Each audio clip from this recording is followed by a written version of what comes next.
وزارة الداخلية من اعطاكم الحق انه تصورون العالم؟ هم مو مجرمين، هم افطار علني، مو مجرمين. انت صاير لي بطل ومتخوصر وهيك واقف ومصور عامل بناء يقول لك اني ما اقدر اصوم، انا اشتغل عماله، انا اطلع بالخمسة الصبح ارجع الساعة بالاربعة العصر، اشيل طاسة اشيل طابوق، انا ما اقدر اصوم ودا ياكل فلافل.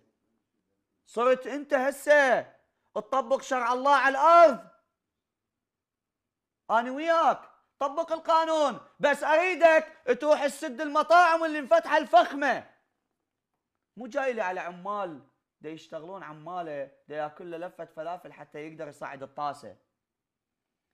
اما بخصوص الضباط اللي عندهم كروش، تمام، خلي وزاره الداخليه شويه